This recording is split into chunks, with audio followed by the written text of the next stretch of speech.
Mesdames et messieurs, bienvenue. Bienvenue sur cette séance autour des accords internationaux des femmes dans la diplomatie.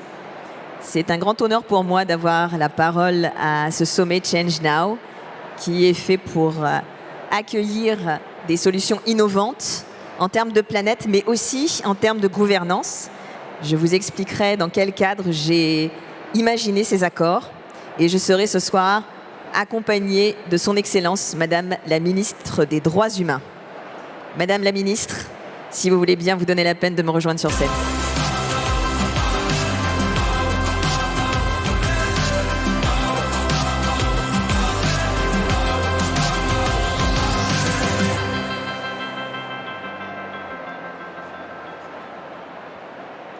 Alors, quel est l'objet de ces accords internationaux des femmes dans la diplomatie? J'ai travaillé à ces accords à partir de 2023. Il s'agissait pour moi de créer le pendant des accords d'Abraham, le pendant féminin des accords d'Abraham. Et c'est vrai que, en tant que coach de dirigeants, j'avais eu la chance de pouvoir coacher l'ambassadrice des Émirats arabes unis, à qui je confiais ma frustration de ne voir dans la gouvernance que des hommes, et en particulier dans tout ce qui touche la diplomatie, c'est-à-dire le futur de notre monde. Et c'est vrai que dans tout ce qui touche à la diplomatie et aux accords de paix, eh bien, il n'y a que des hommes aujourd'hui en termes de gouvernance. Aucune femme aujourd'hui n'est négociatrice dans les accords de paix entre pays. J'ai donc décidé de créer les accords d'Abraham au féminin, que j'ai appelés les accords de Sarah et Hajar. Hajar étant l'équivalent de Hagar en arabe. Et j'ai eu la chance d'avoir le soutien de Madame l'ambassadrice des Émirats arabes unis, qui m'a proposé de pouvoir aller directement voir les pays, l'Arabie saoudite, bien sûr Israël, les Émirats arabes unis, également le Bahreïn et le Maroc, pour que des femmes dans les gouvernements puissent se retrouver, signer et faire en sorte de créer cette nouvelle gouvernance pour promouvoir plus de femmes dans la diplomatie, plus de femmes aux tables de négociation. Il s'agissait du 23 avril 2023. Le Moyen-Orient, à partir de là, le 7 avril, a connu des changements terribles à partir du 7 octobre. Et aujourd'hui, j'ai étendu ces accords de diplomatie à l'international et également en Afrique. Parce que je pense que la femme africaine n'a pas le même statut et qu'elle est beaucoup plus proche, en fait, de la diplomatie que ne l'est la femme dans les autres continents.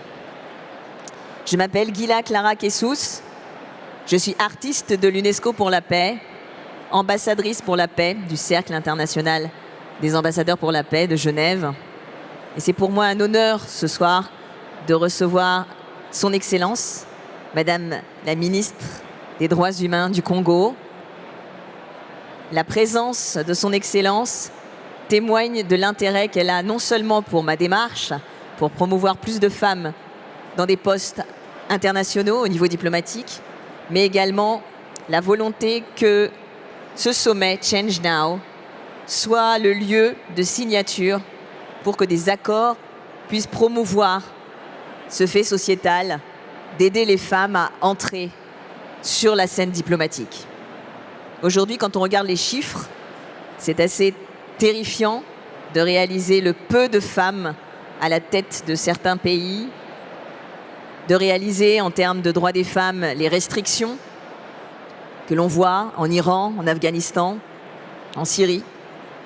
Il est important de pouvoir prendre la parole sur ces questions. Et aujourd'hui, comme vous le savez, mais son Excellence, Madame la Ministre des Droits Humains, en parlera bien mieux que moi, le Congo est également dans une situation très délicate.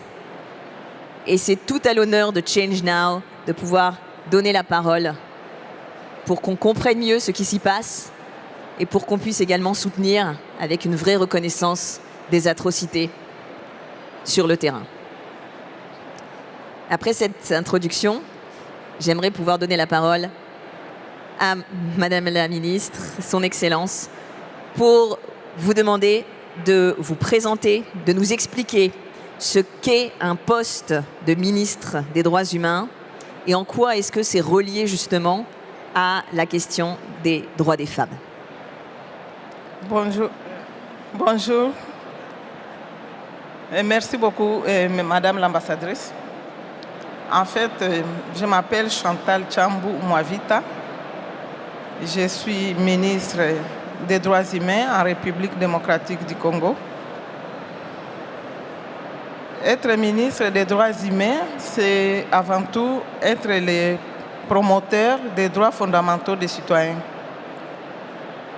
Donc, je suis chargée de promouvoir les droits fondamentaux des peuples congolais, les défendre et les protéger.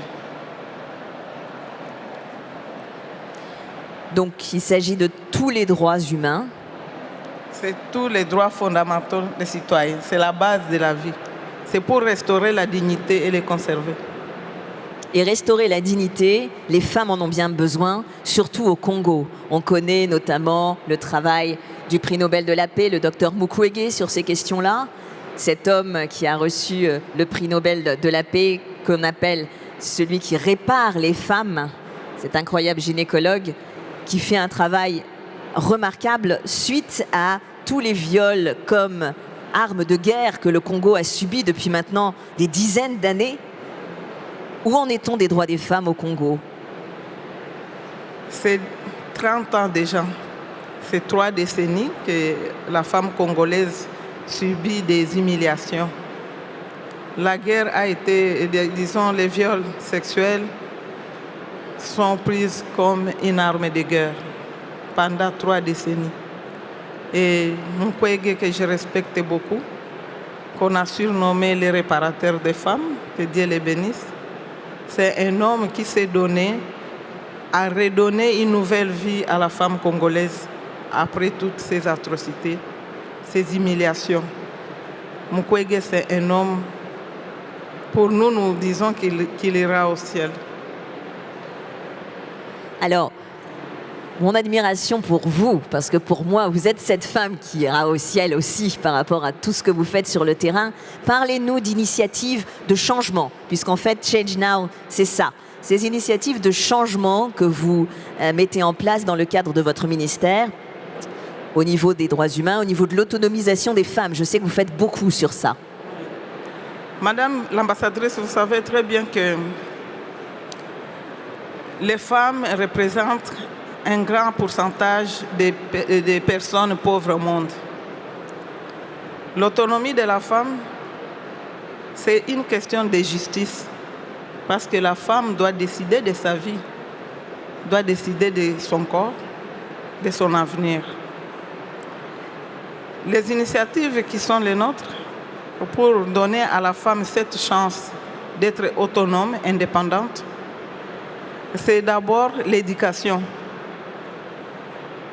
Prouver à la femme qu'elle est capable de se prendre en charge, qu'elle est une personne à part entière et elle doit prendre conscience d'abord qu'elle peut.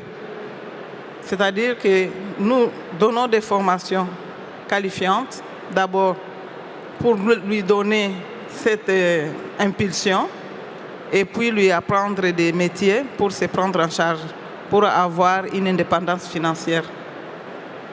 Dans ce cadre-là, la femme devient autonome et peut subvenir aux besoins de la famille. Voilà. J'aime beaucoup cette idée que vous dites que les droits des femmes, ce n'est pas quelque chose en particulier, au contraire, ça touche à la justice sociale, c'est ça? Bien sûr, parce que la femme, c'est elle la maman, comme on dit, la mère de la nation. Quand une femme a l'argent, ça garantit directement l'autonomie familiale, comme vous le savez. C'est comme ça que nous donnons l'accès à la femme à toutes les formations qualifiantes pour qu'elle puisse être au centre même de la distribution des biens familiales. Ça, c'est très important aussi de pouvoir éduquer la femme. Alors, qu'est-ce qui lui manque à cette femme? Vous lui donnez quoi exactement? Vous lui donnez des rudiments de comptabilité, vous lui donnez la possibilité de s'exprimer en public, vous lui donnez simplement de la confiance en soi. C'est quoi la formation? Nous donnons toutes les formations sans discrimination. Il n'y a pas de formation liée à la femme ou liée à l'homme. C'est toutes les formations. Seulement, comme vous savez, en Afrique, surtout chez nous, la femme hésite encore. Il y a des postes que la femme ne veut pas prendre parce qu'elle pense que c'est pour les hommes. Donc, nous lui donnons l'estime de soi, oui, mais aussi des formations en santé, en comptabilité, comme vous venez de le dire. Surtout, ce que j'ai fait souvent, c'est gestion financière pour qu'elle puisse accéder à l'entrepreneuriat, créer des entreprises pour gérer aussi sa propre entreprise. Et même au sport, on apprend la danse, le foot. Ici au Congo, aujourd'hui, nous avons un club de femmes qui jouent au foot au top. Et en tout cas, dans tous les secteurs, nous arrivons à relever les défis pour les femmes. Ce qui me frappe dans votre parcours, c'est votre capacité à vous inventer un poste, à vous inventer une capacité d'entrer dans un parti. Enfin, vous avez quand même réussi à être là où de nombreuses femmes ne sont pas. C'est-à-dire, quand on parle de diplomatie au féminin, vous en êtes vraiment l'exemple. Parlez-nous de votre parcours et comment, j'adore cette expression quand vous l'utilisez, comment, quand vous réalisez qu'en politique, on ne vous donne pas la place, vous la créez. Bien sûr. Parce que la femme doit se lever debout. Parce que la femme a des objectifs à atteindre. Et pour arriver à ces objectifs, il y a des parcours, il y a des obstacles.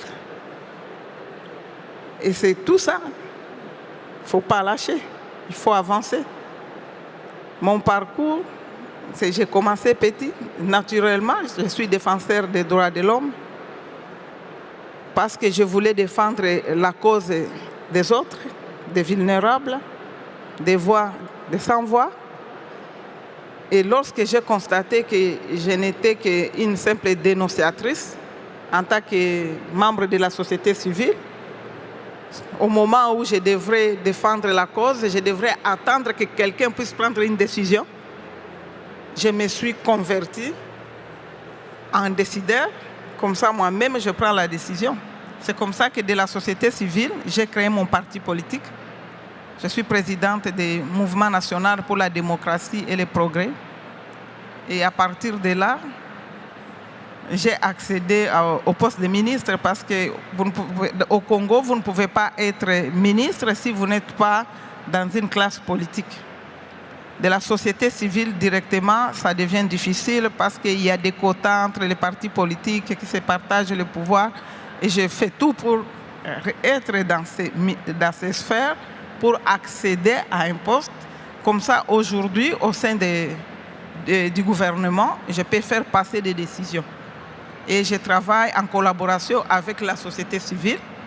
Donc, comme je suis entre les deux, je peux dire, c'est mes collègues avec qui j'ai travaillé pendant toute ma jeunesse jusqu'à aujourd'hui. Et donc, c'est facile pour moi de défendre la cause de l'autre parce que je suis en contact avec la société civile. Ce pont-là entre la société civile et la société politique, la section publique, il est crucial. Et d'ailleurs, Change Now en est une excellente illustration. Comment est-ce qu'on peut, à partir de la rue, à partir de la société civile, arriver à faire infuser les idées et toucher le politique? Alors, comment est-ce qu'on se réveille un jour de la société civile en se disant « je vais monter mon parti. Déjà, pour un homme, c'est difficile. Pour une femme, ça doit l'être encore plus. Beaucoup de femmes disent qu'elles ont l'expertise. Vous avez d'ailleurs un background très important dans tout ce qui est droit, mais elles n'arrivent pas à faire la transition avec le politique, parce que le politique, c'est toute la stratégie des alliés. C'est tout ce qui se passe en coulisses. Et généralement, les femmes, eh bien, elles sont plutôt bonnes élèves, elles essayent de travailler bien parce qu'elles pensent méritocratie. Si elles travaillent bien, naturellement, les gens vont penser qu'elles sont capables. Mais ce n'est pas le cas en politique. Il y a tout un travail de jeu d'influence qui est important. Qu'est-ce que vous pouvez nous dire là-dessus? Moi, quand j'étais dans la société civile comme défenseur des droits de l'homme, j'allais vers les politiciens, les décideurs. À chaque fois, je voyais la façon dont ils décidaient. Je trouvais qu'il manquait quelque chose. Et que si moi j'étais à la place, je pourrais faire mieux. J'ai commencé dans d'autres partis politiques. Je me suis inscrit dans 2-3 partis comme ça. Et à un certain moment, j'ai constaté que j'ai donné beaucoup plus. Et je me disais, mais moi aussi, je peux faire ça. Donc, à force d'approcher les grands politiciens que tout le monde craignait, je voyais des failles. C'est comme si j'ai démystifié leur poste. Et c'est comme ça que je me suis mis en règle. Je suis avocate, déjà, à la base. J'ai créé un parti politique, c'est comme créer une ASBEL. Je l'ai implanté sur une partie de la République démocratique du Congo parce qu'il faut aussi des moyens. Je vais juste à l'est, Ituri, Nord Kivu, Sud Kivu, d'abord. Parce que ça, c'est la 3e année, tout simplement. Et je suis allé obtenir un partenariat avec l'IDPS, qui est le parti au pouvoir, pour nous aider à bien grandir. Heureusement pour nous, notre regroupement a obtenu beaucoup plus de députés. Aujourd'hui, nous avons 28 députés et 8 sénateurs. Ce qui fait que notre regroupement est 4e pouvoir au Congo. Et en ce moment-là, à chaque partage des pouvoirs, on doit tenir compte de notre représentation au Parlement. C'est comme ça que nous avons eu des postes ministériels. Et comme notre président Félix-Antoine Tshisekedi, chef de l'État, que nous avons nommé les champions de la masculinité positive, à chaque liste où on proposait une femme, comme il n'y en avait pas beaucoup, il prenait la femme d'abord. C'est comme ça qu'avec mon parcours, avocate, expert en droits humains, expert en médiation et résolution de conflits, défenseur des droits de l'homme de longue date, il a été judiciaire pour lui de me donner ce poste. Et l'autre poste m'a donné aussi encore à une femme pour, disons, affaires foncières. C'est facile quand on s'y met. C'est vrai que ce n'est pas un cadeau. C'est un parcours. C'est un objectif. Lorsque vous voulez atteindre cet objectif et que vous vous dites, je suis une femme, je vais me relever et puis je vais envoyer l'ascenseur à d'autres femmes pour me retrouver là où je me trouve. C'est un grand sacrifice parce que les hommes ne vous laisseront jamais passer. Vous devez les bousculer pour y arriver. C'est comme ça qu'aujourd'hui, je suis ministre des Droits humains. En parlant de la diplomatie, aujourd'hui, notre pays est en guerre. Et on voit très bien, et ça, les chefs nous l'ont dit, la diplomatie a gagné par rapport à l'armée. Sur terrain, il y a des problèmes parce que notre armée a été infiltrée depuis 30 ans. Il y a eu des brassages, mixages et tout avec les rebelles. Mais la diplomatie, moi je suis ministre des Droits humains, ma collègue qui est ministre des Affaires étrangères, cette guerre nous concerne parce que c'est nous qui devons aller expliquer partout ce qui se passe au Congo avec les documentations, avec des preuves pour que le monde vienne voir et nous aider. tout le temps, on nous disait que notre guerre n'était pas connue. Et moi, je ne comprenais pas parce qu'au Congo, la MONUSCO est là, la force des Nations Unies, depuis plus de 24 ans. Et on se demandait comment est-ce que notre cause n'était pas connue. Mais maintenant, nous-mêmes, nous allons vers les décideurs au niveau international pour les parler de notre guerre. La femme est devenue, les viols sexuels à l'égard de la femme est devenu une arme de guerre. Donc on est en train de nous détruire parce que peut-être ils ont compris que les femmes sont fortes aussi, sont fortes. C'est difficile, mais vous comprenez que pendant ces 30 années de la guerre, la femme est plus que jamais humiliée, détruite.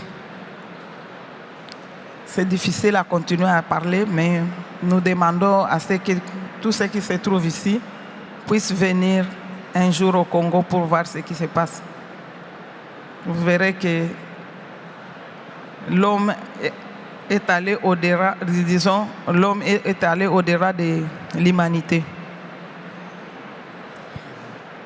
On vous sent très ému. Ici à Change Now, on pense à des solutions pour améliorer le monde, la planète. Quelle serait la solution?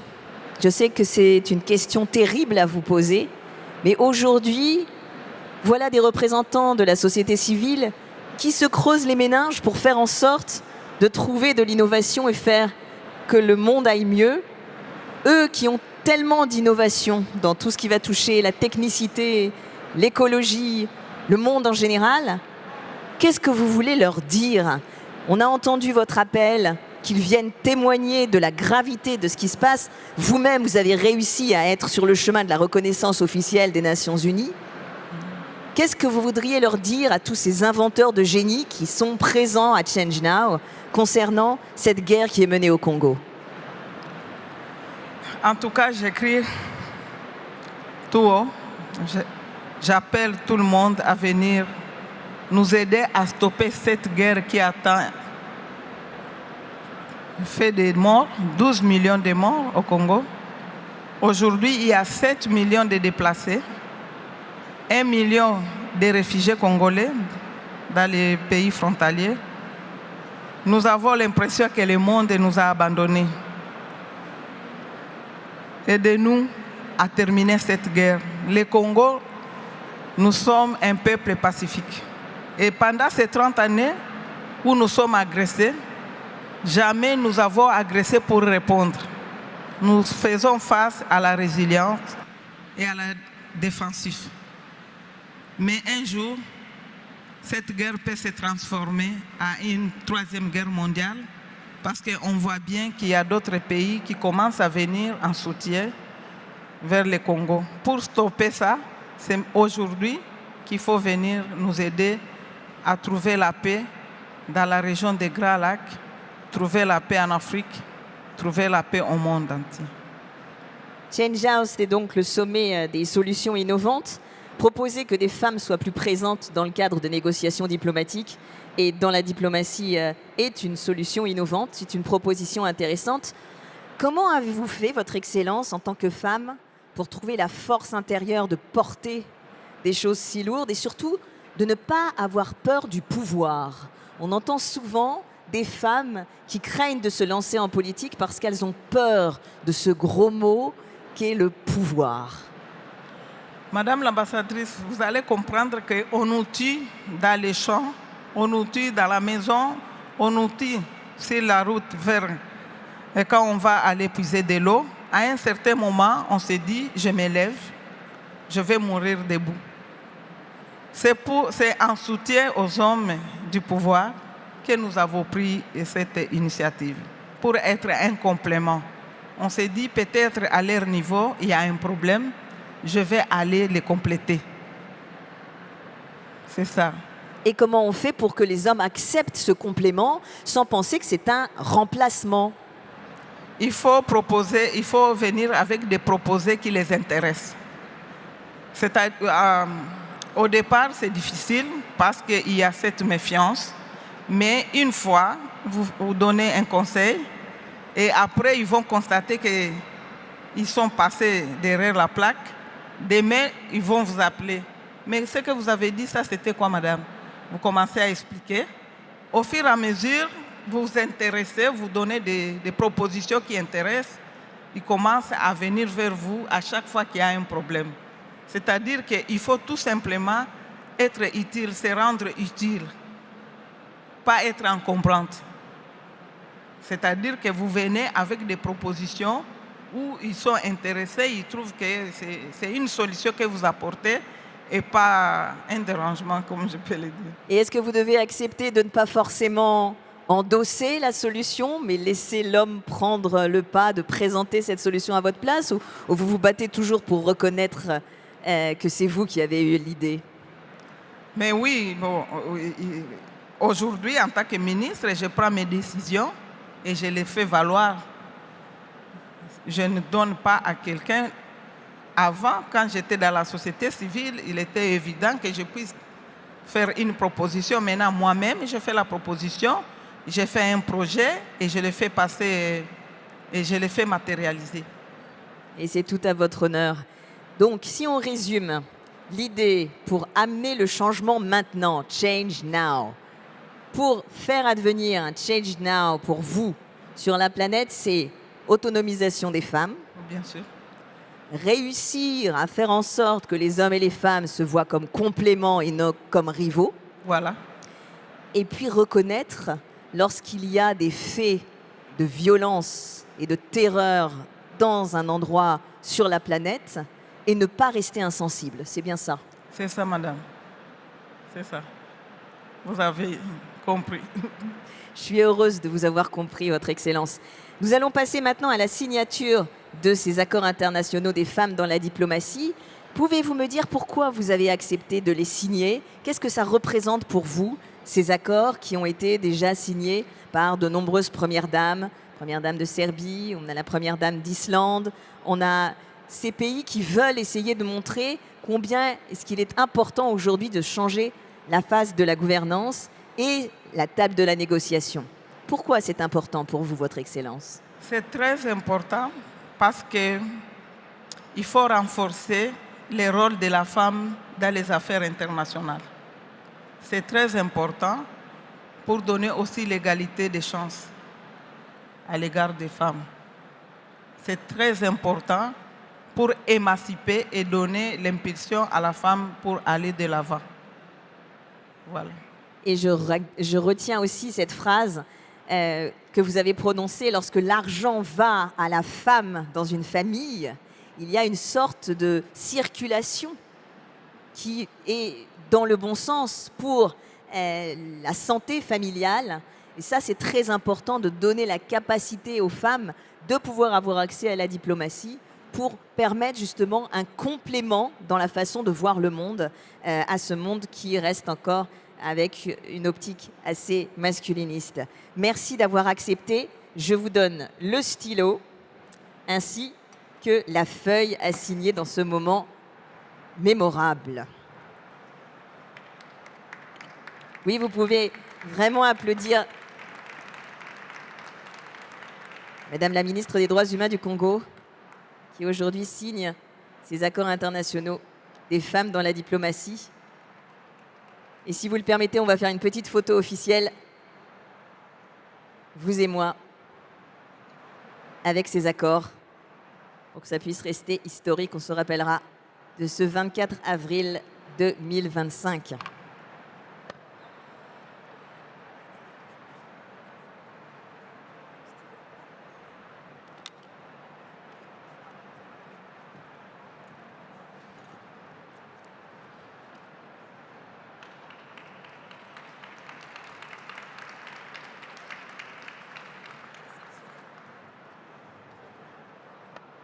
Merci, Votre Excellence. Merci d'être venu de si loin pour nous parler.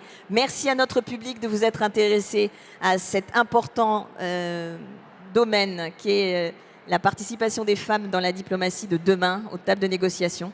C'est important de pouvoir faire en sorte que le monde change et pour le bien. Merci à vous.